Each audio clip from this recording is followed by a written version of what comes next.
Hey guys, welcome back. Tisha here, and we are back for another Sister Wives season 11 review. And this episode is heavy on the Meri, light on the joy. At one point I was like, oh my gosh, I'm so tired of seeing Meri and hearing about this. But we're gonna do what we're gonna do because this episode we did find out some more information about the catfish. We began this with Meri calling Kody, asking him to meet her at Robyn's because she has something that she would like to discuss with the both of them. She's going to tell them about a trip that she plans on taking. I wonder if this is something that she was doing for the purposes of filming or if she would have handled it this same way regardless, because I don't understand why she felt the need to go over and have a whole discussion with them rather than just calling them on the phone and telling them. She comes in awkwardly, sits down on the couch, says to Robyn, "Can I see the baby?"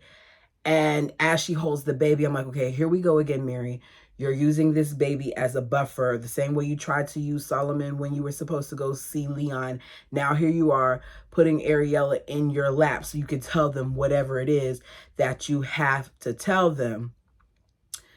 Her nervousness when she's trying to tell them something annoys me, but it also makes me wonder what she feared, like what possible responses or reactions she thought that she was going to get, that she always seemed nervous to talk to them about some of the most basic things.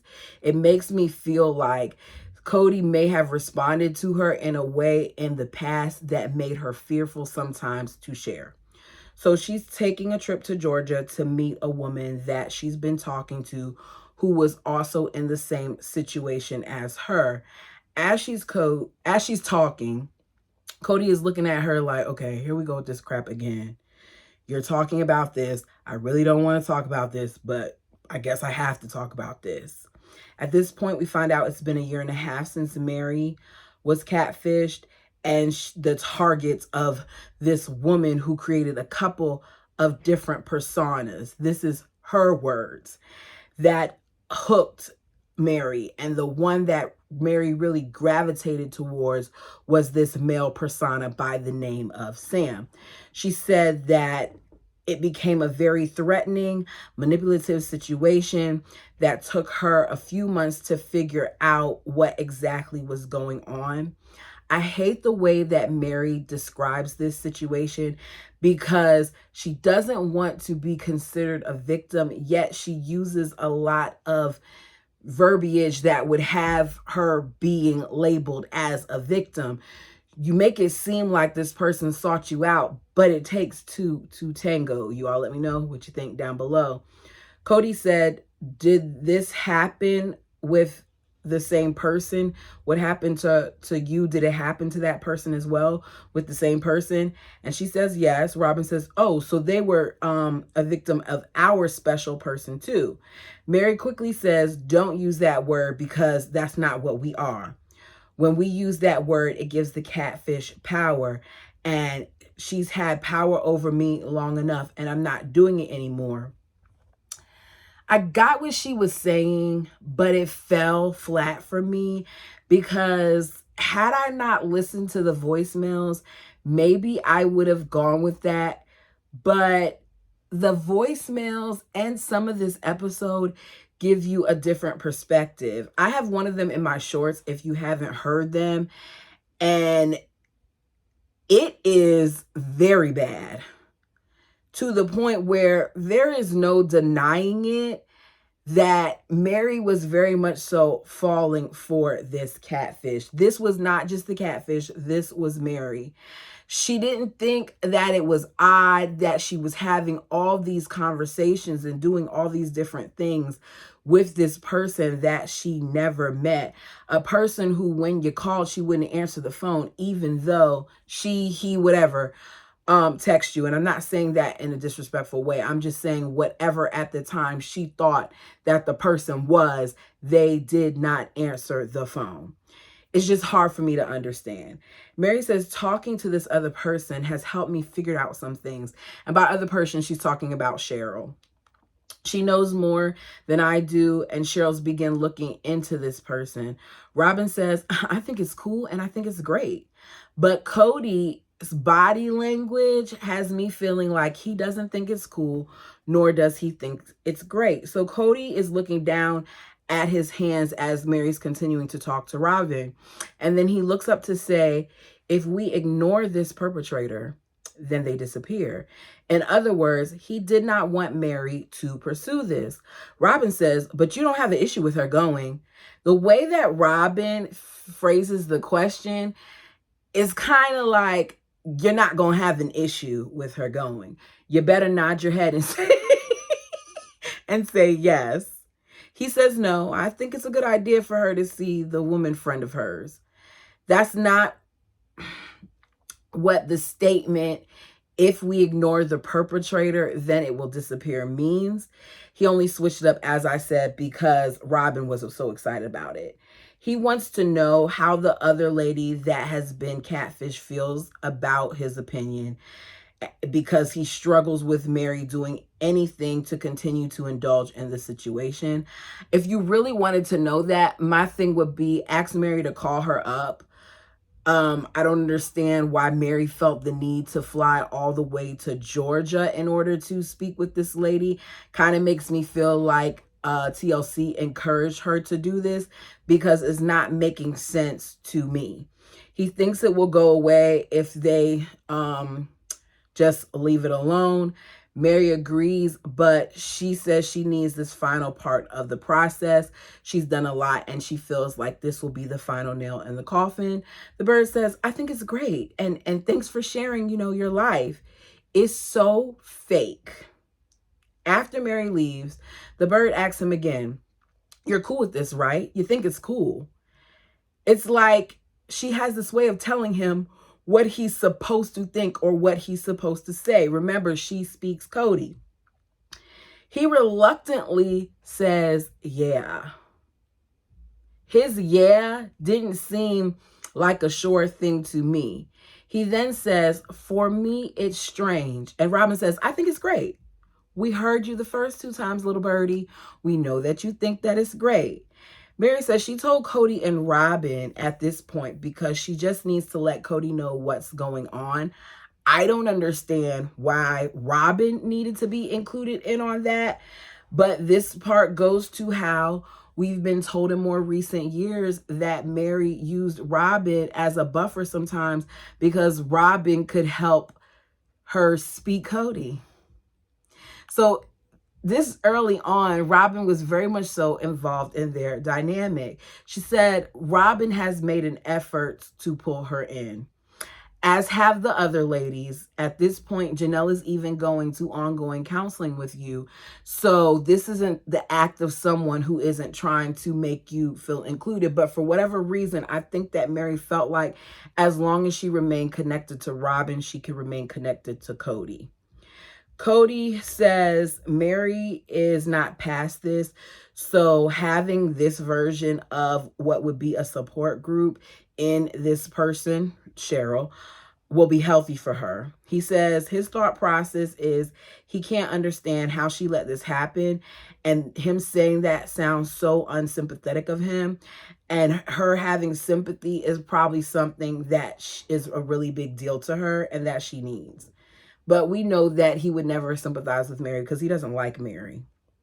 We see Meri meeting Cheryl.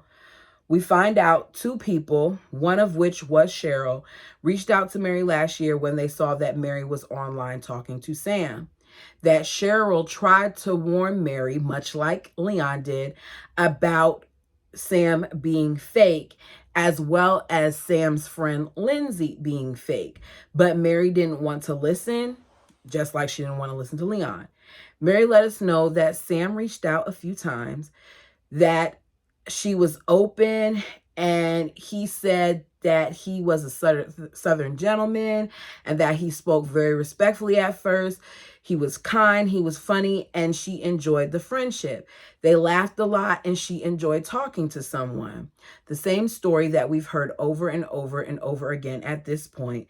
And while Meri is telling us about how this person reached out to her, she seems very irritated about it. Meri doesn't take fault in any of it. She just doesn't. She doesn't come across to me as someone who is sorry for what she did. She comes across as someone who's sorry that she got caught, number one. And number two, nothing came of it because this wasn't even a real person.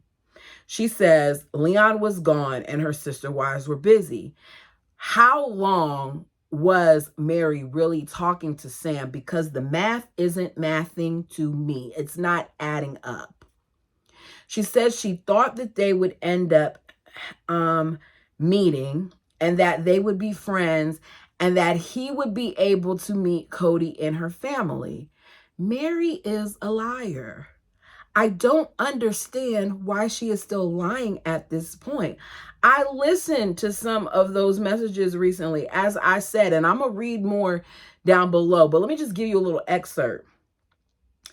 In one of the things, she said to Sam on the voicemail that Sam would win on all levels if she had to compare Sam to Kody. You don't think that I think that you're taller, better looking, much better looking, by the way, kinder, sweeter, you care about me, you want me.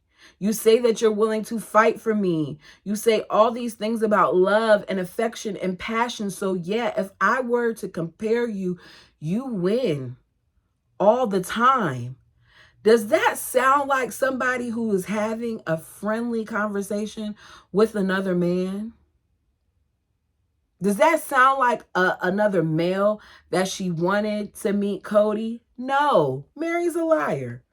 She said it wasn't anything out of the ordinary with their situation. But if it wasn't out of the ordinary, then she wouldn't have been sneaky about it and do things the way that she was doing. Sam started talking about his best friend of 20 years, whose name was Lindsay. At this time, Cheryl had already been trying to reach out to Meri. Meri claims that around the time Cheryl reached out, that she started to suspect that Sam and Lindsay were the same person. She doesn't really give us an accurate timeline on it. I think she says around the time where she went to Alaska, which would be when she was in the thick of it, because they went to Alaska around September. So once again, the math isn't mathing. But Cheryl kind of helped her put the pieces together eventually. Cheryl says that she sees the point in Kody not wanting to acknowledge this, but she knows 9 other people that Sam has done this to.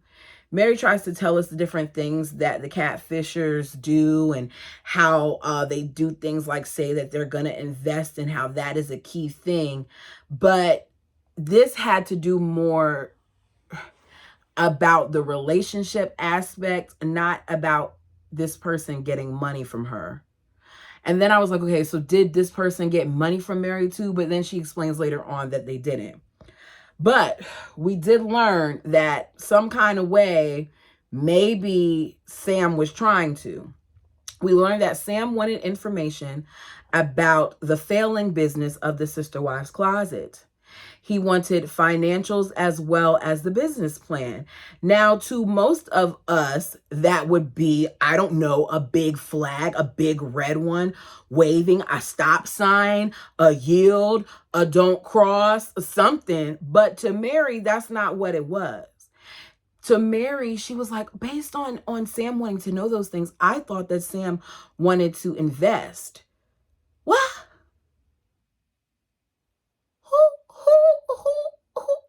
Huh? That doesn't make sense to me.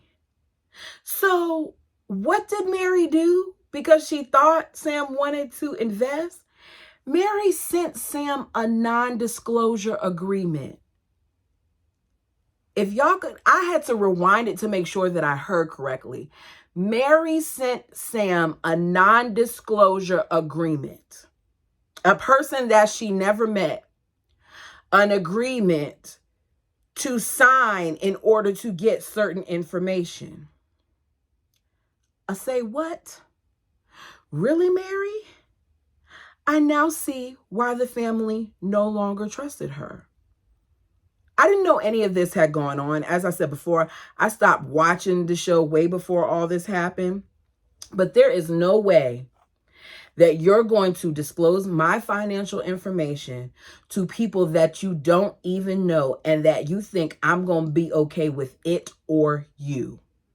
She never met this person, and yet she was willing to give them that information. The desperation is real.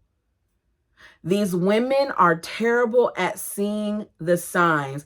And as I was watching, I was like, okay, there is no way that she brought this up to the other wives, because Janelle would probably lose her sugar honey iced tea. She wanted to meet after the agreement was sent and Sam signed it. She wanted to meet, but it never happened. We then found out that Sam supposedly had leukemia and Lindsay had colon cancer. Cheryl says with every victim, there has been not only this person, Sam, but also a strong female character along with Sam. So as she's saying it, I'm like, okay, so Cheryl can use the word victim, but Robyn can't? Because she didn't correct Cheryl. Even though Meri had met Sam, even though Sam wasn't showing his face, Meri agreed to meet the friend Lindsay, despite feeling like it was odd that she hadn't met Sam yet. What the heck do I look like? Meeting the friend of the man that I'm interested in when I've never met the man. You can't make this crap up. She took a trip with Lindsay, who is also the catfisher, to California. They rode together in a vehicle. And along this ride at some point, I don't know if it was when they were at the Disney theme park or whatever, but at some point she figured out that Lindsay was controlling things, that Lindsay was texting her and acting like she was Sam while she was in the car with her, that she had two different phones, and that how the way that Lindsay was acting made her question things, because with Meri's sister having passed from colon cancer and the diagnosis, she noticed certain signs and certain deteriorations that were happening within her sister, and she did not see that in Lindsay. So it made her question if Lindsay even had the same diagnosis. So she figured it out while they took their trip to Disney, and she had to hold it in because she said she was mad and she was scared. So even though she was mad and scared, at some point on the ride back, she decides that she's going to question Lindsay, and Lindsay got angry. She says in the car, when she confronted Lindsay on it about the fact that, you know, there's something that's not right about this, that Lindsay raised her voice, puffed up, and basically said, "Are you trying to tell me that my best friend is lying to you?" I don't really think Meri confronted that girl. Y'all let me know down below if you think she did. She pulls over and she's talking, and she's telling us that she had to take a walk because she had to like cool off, get her thoughts together. And while she's walking, all of a sudden she gets flooded with text messages from Sam. This is a bunch of crap. Cheryl says when she told her kids about being catfish, they automatically said it was probably a woman, because why else wouldn't the person show their face? And I'm like, it doesn't have anything to do with their gender. It's because it was a catfish. Meri admits she thought that a man was involved, that Sam didn't sound like a woman's voice, but she doesn't know how Sam managed to change it. I mean, there's all types of technology around, voice changers, whatever. She could have, maybe she did change up her voice, who knows? But after what she found out and what Cheryl provided, she knew it was one person. And the good news was that Sam didn't get any money out of her. She believed Sam was watching and tracking her because he would know what she was wearing and what her hair looked like on any given day. I don't understand what she's talking about there. I guess she was trying to say like they were really, really watching her. But there's so much about this story that I don't believe, that I don't even know if this is something that truly happened. But you all let me know down below. They told her that they would mess with her if she were to cross them. And I'm like, okay, was all of this before or after she decided to take a car ride with Sam or whatever the lady's name is to California? She was even concerned about Leon's safety because they knew where Leon went to school. And Leon's all alone. And I said, you're crying about the person knowing where Leon goes to school. We all know where Leon goes to school. It was put on the show. We even got to see the dorms that Leon would possibly stay in. So what is Meri talking about? When Lindsay was at her house, she was on her computer. And she doesn't even know what she was doing. I said, Meri was so deep in this thing that she had this complete stranger at her home. Maybe something's wrong with me, because I got a lot of close friends, some family members, that have never been to my home.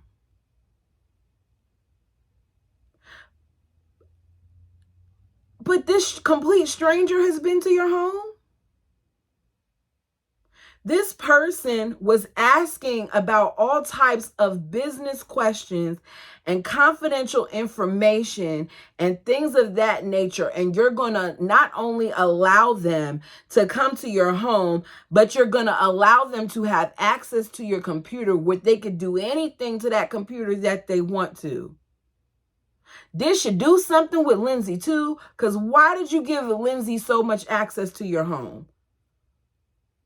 I have friends that I love, and they wouldn't be having access to all of that. It doesn't make sense. She said that she would walk from house to house with only one AirPod in because she wanted to make sure she could hear if someone was coming into the cul-de-sac, or Kody would come to the house and she wouldn't talk to Kody because she felt like she was being listened to. And I just keep saying crap to the crap. This is a bunch of crap. She then said at one point, Sam called her telling her that Lindsay passed, just to later see that Lindsay came back to life. They are laughing about this thing, but I'm cringing. I cringe listening to them laugh about their non-comical situation and the bond that they share that not many other people would have shared. Yes, I hope no one else goes through this. And I'm not trying to sit here and act like being catfished is not a possibility. It happens all the time. But this is to another level, especially with Meri at the time being a public figure. She should have easily got into investigation mode and figured out who this person was. Cheryl and Meri then attend therapy together. And I said for the umpteenth time, what am I watching? Why are Cheryl and Meri going to therapy together? Apparently, Nancy recommended this person, which immediately made me wonder if the person would be good, because most of the time, to me, Nancy is trash. Meri says they're not going to this really as a therapy session. They're going to this in the mindset of trying to figure out about the person who would do this type of thing to them. Which makes me know Meri was fixated on justifying how easily it is for people to fall in this trap. She wanted us to see that this catfish thing was more common than we realized. And I want Meri to stop trying to figure out about the catfisher and figure out things about her marriage. She should have been addressing how her own personality, because it's supposed to be a personality therapist, made her fall into this trap. How her desperation made her fall into this trap. Because if there wasn't a desire for her to feel wanted so badly, then she wouldn't have never went down this road. It is clear that Meri is fixated on seeking therapy and this scene just to justify her humiliation with Sam, and she's trying to use Cheryl to help. Because why did Cheryl need to be in this session? Instead of addressing the root issues of why she built the relationship in the first place, we hear a bunch more about Sam. If you want to talk about it, put it in the comment section, because they didn't agree. They didn't address what they needed to address, which is the actual women who fall for this crap in the first place. Like Cheryl said, you want this person to be real because in the beginning, it is a good thing. Meri says this person goes after vulnerable women, goes after people who are lonely and divorced and widowed. So park the boat right there and talk to the therapist about yourself, Meri. Meri then begins to talk about how she went through the divorce. And I was like, okay, finally, we're going to get to something. And how she was an empty nester. And Cheryl said that she could relate to that too, because she was an empty nester and she had just relocated. The therapist said, no matter what you try to do, there is no way to diagnose this person when she's never met them. But normally, people with personality disorders have these issues because they're adapting as a means to survival. The best thing that she could recommend for Meri is to just accept it and move on. She says for her family, Meri does, it's been hard for them to digest and they're still working through it. It's affected the adults and Leon the most. I think that it's affected Leon the most. We get flashbacks of the adults being in shock and the bald eagle saying the calls became more and more important than him. And then we see him making himself a victim because Meri kicked him out at one point and told him not to come over. I had sympathy for Meri when all this went down. I get it. She was in a bad place with Kody and the other wives. I do think that some people are more easily taken advantage of online. But this episode to me just made me feel like Meri was so much deeper in this than she would ever admit. And hearing those calls did as well. She has in no way to this day taking responsibility for this. Because if you weren't online looking for something in the first place, then the catfisher could have never sought you out. We get to Mykelti. Mykelti is getting ready for her wedding and she wants help making these flowers because she's taking fabric and making flower petals with it. She needs a bouquet for about 8 bridesmaids as well as flower arrangements for centerpieces. I personally would pass. Truly is excited Mykelti is getting married because she wants to be an aunt. Christine says they're going to finish school first. They're not going to have babies right now. And Truly is bothered by that. We find out Mykelti wants 2 bouquets. So she's telling them how she wants them designed. She's got all these different requests about them. And as she's showing them what to do, I cannot help but notice the multiple band-aids that girl has on her fingers. I'm not going to cut myself in order to make these bouquets, which TLC could have easily paid for since they're paying for your wedding in the first place. My answer personally would have been no. Christine, Janelle, and Robyn are sitting down on the couch and she lets them know that Mykelti wants 8 to 10 flowers per bouquet. They have 16 tables, 8 bridesmaids, 1 bride, plus a toss, which is going to be about 7,000 flowers. I agree with the bird because the bird wants to know where they're going to get all these flowers at. And she says, we're making them. This is why I believe they were trying to convince Mykelti to wait on her wedding, because they already knew that TLC probably had a budget and that Mykelti was going to go over it. After all, did you all see Maddie's wedding? The most expensive thing about that wedding was probably the venue and that elk cake.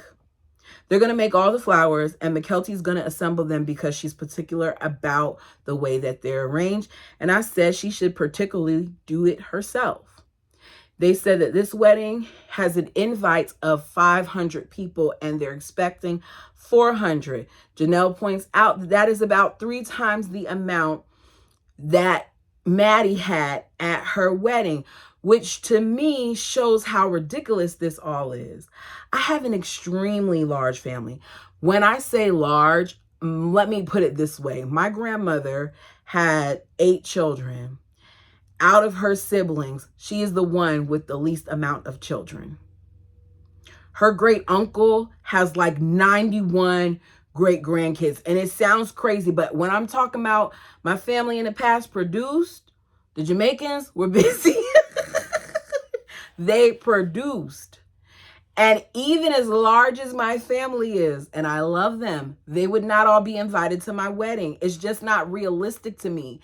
Have those closest to you come. You don't need all of that. But Mykelti likes to be in the center of attention, and so does her husband. It's 4 months until the wedding. In a week, they're going to be taking a family vacation. Christine hopes that this will put closure to the doubt that she has in regards to Tony. She says she feels excessively bad for saying that she has doubts, but it's how she feels. And I want her to not feel bad about her feelings and about expressing them. She just wants the best for her daughter, and that is okay. She says her doubts have put a strain on her relationship with Mykelti as well as Tony. And I'm sure that the bird flew in time for that strain. So we see that it's picture time. Mykelti and Tony are taking photos for their wedding. They bonded over hiking, so they're taking these pictures in a familiar place where they've hiked before. Christine is crashing the photo session, but it's because Tony had texted her and invited her, whereas Mykelti didn't. We see them taking various poses in nature, and Christine can't help but notice how comfortable Tony and Mykelti are with one another. I see them taking the pictures. They seem a little juvenile to me with some of the things that they're doing, but then I have to remember they are juveniles. And I don't mean just in age. I mean in the way that they present themselves and the way they act. Christine says that they're like kids that are goofy with each other, but they're comfortable with it. She reminds us that she was blown away by the relationship, and she's not all the way there yet, but she is warming up to them, and she is honored that Tony invited her. We see Christine, Isabel, and Gwen talk in the confessional on the couch, and they say that it's noticeable how touchy-feely that Mykelti and Tony are. They do seem very comfortable, and in my opinion, very familiar with each other. You know what I mean by familiar. Christine says they're very close and maybe a little too comfortable for her. And she sees them kiss here and there, but she's not accustomed to seeing them kiss so much. And then I said, okay, I get it. Christine's really uncomfortable because this isn't anything that Christine ever experienced. Think about it. Kody was not overly affectionate with her. She's told us in later years that he didn't even want to have makeout sessions with her. So it's very clear she was not accustomed to this level of affection in her own marriage. And here you have your daughter and her future husband getting more action than you get from your little molting bird. Isabel says she didn't know what a French kiss was until Tony and Mykelti showed her. I got kind of grossed out by that. I don't understand why you felt like you needed to do that, but okay. End of that. We see Meri back with Cheryl. They're shopping and they're heading to a gold mining town.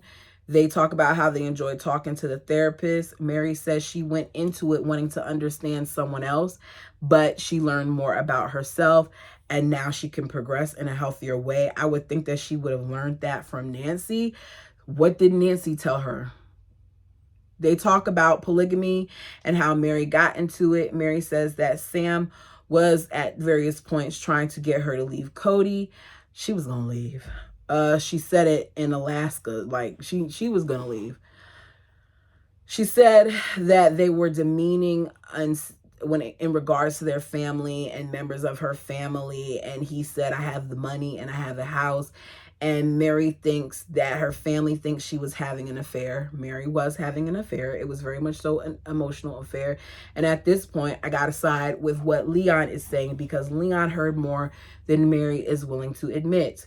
I think Meri did really consider leaving. She says it like it crossed her mind because she wanted to protect them.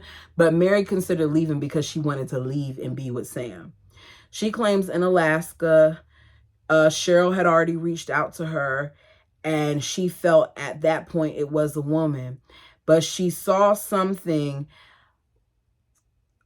picture-wise of one of the pictures that Sam had sent her, and she realized it was an actor.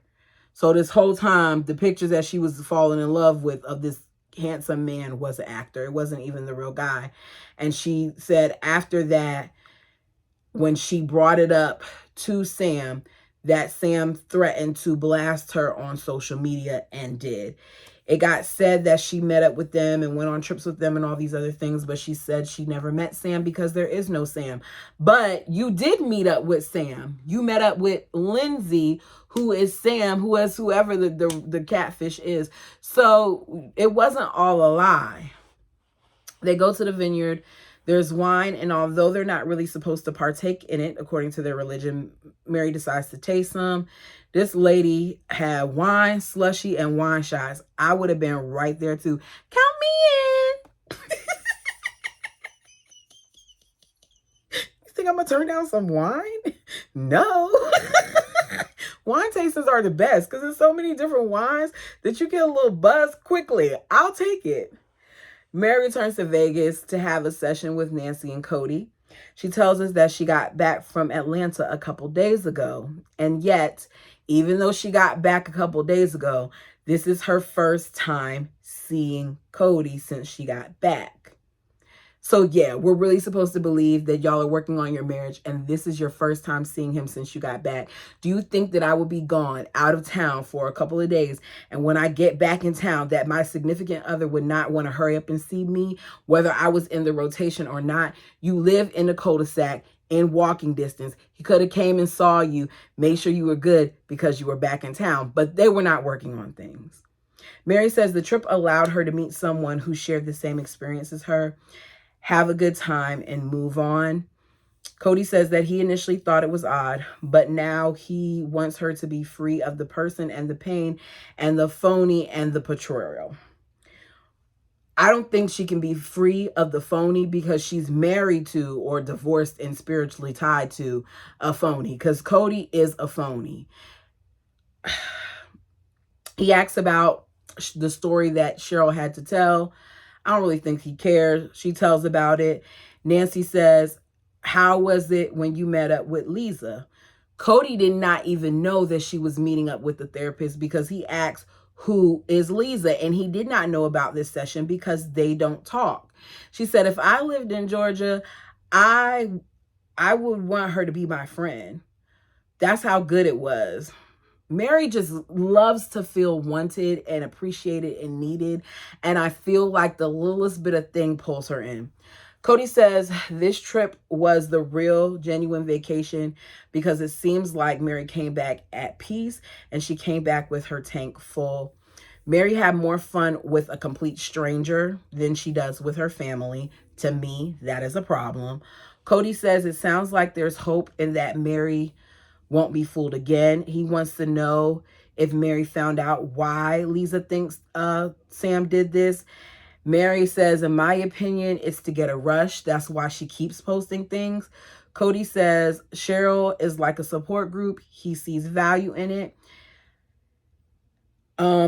He pictures himself wielding a baseball bat and having that very unattractive individual feel his violence. I mean, is he calling the catfish unattractive, or is he calling Meri unattractive? I'm just saying, because he tries to act like he really cares and he seems real mad here, but I think he was already checked out. So what exactly is he mad about? Is it because the image has been broken?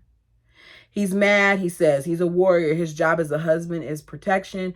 So he wants to beat down the bully. Meri is smiling about it because it feels good that he wants to protect and defend her. I don't think it was about Meri. Meri says, I wouldn't do that. Kody feels like he needs to forgive like Meri has, but he doesn't want to become a bully like the catfisher. So he's trying to work on it.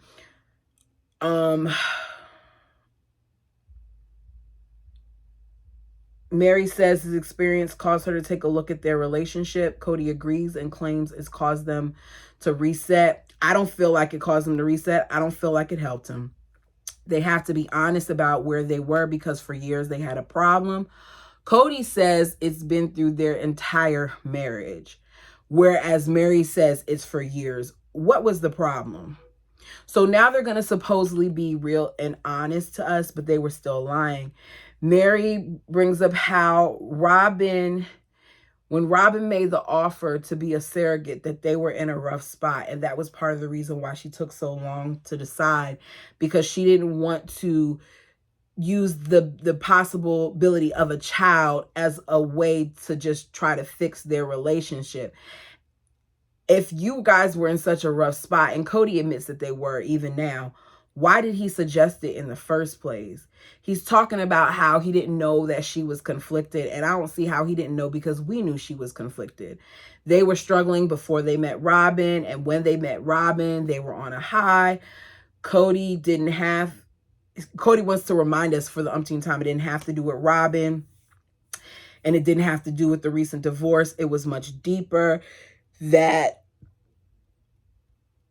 the rest of the world saw what was going on, and the catfish took the opportunity. Bottom line is, Kody stopped loving Meri. The questions could go on because Meri's story is so disjointed, and only twisted pieces of, I don't know, a much bigger problem. These people are liars, and they have been liars. Nancy says that your lives are so much more complicated with having 4 wives and 18 kids, that the business of their lives is complicated, that because of how they are, the discomfort spreads. Kody says that he doesn't think that they would have lasted this long had it not been for plural marriage. Nancy says they're in a better place now as far as wanting to be honest about things, because there's certain things they were not honest about 6 months ago. And then Nancy finally lays some truths into Kody and Meri. She tells them, I'm worried that you all use filming to say the things that should be said in therapy, which makes me wonder what Nancy was watching. Maybe she saw some of these clips, or maybe they told her some of what they said. It lets me know that this type of stuff, to me, was being done for the purposes of the show, because they should have been having some of their more intimate, intense conversations, the more complex conversations with Nancy. She goes on to call them out for saying mean things about each other instead of addressing things to each other in person. She says, I need to see if there's sympathy and caring and compassion in this situation, and that it can increase. Kody says he'll work on it, but he does not seem enthusiastic about it, because he lets us know they haven't been in a good place for 12 years. She says the affection, Nancy, and the bond isn't great, but the decency has gotten better. That sounds ridiculous to me. You're not talking about coworkers. You're talking about husband and wives. This is the most I've ever agreed with Nancy. Meri is still waiting on Kody. Doesn't sound like they've been present in a relationship for years. Sounds to me like the last time Kody was happy with Meri was probably the beginning stages of their marriage. We then see Leon come out. Leon asked their parents to gather. They didn't gather at Meri's house. They gathered at Christine's house. Christine is hoping that the announcement has to do with UNLV, but we know it wasn't. Christine says that there's dread and an ominous feeling in the air. Meri comes in, feels it too. Kody says, I hope you're engaged with somebody I like. Leon says, I'm not engaged. They can tell how nervous Leon is. And then Leon says, I'm gay. And that is how they end this story. I had wrote, one of the side effects of growing up in a community like this is that you have very little interaction with what we would call normal, and I'm using that term loosely, people. You don't have the heartbreaks. You aren't made privy to certain things. You don't see some of the betrayals. You don't experience love without having to court. Like, there's all these extra steps that are taken, and as a result, you become naive to certain things, and you kind of fall for anything. And I feel like in normal life, if this were any of us, we would be suspicious given what Meri explained in the episode. I mean, the decisions that she made were things that I would see a 14-year-old making. I'm going to read this This is a voicemail from June 30th, 2015 at 7:52 a.m. It's kind of what I read. No, this is a different part. Samuel, I'm sorry that you felt like that was a comparison. All I was saying was I had that with Kody. I know what that feels like. That's not what I'm looking for with you. Do you understand? That what I want with you is something deeper and stronger and more passionate. It's what we have. We have something more passionate than I have ever felt, and you know that. Meri was in love. Meri was in love. June 30th at 7:58 a.m. I wasn't comparing you to Kody anyway. You know what? Guess what? If I were to compare you, you went on all counts. This is part of what I read earlier. You went on all effing levels. Now I'm pissed. You don't think that I think that you beat out? You don't think that I think that you are taller, better looking, very much better looking, by the way, kinder, sweeter. You care about me. You want me. You say that you're willing to fight for me. You say all these things about love and affection and passion. So yeah, if I were to compare you, you win all the time. But that was not a comparison.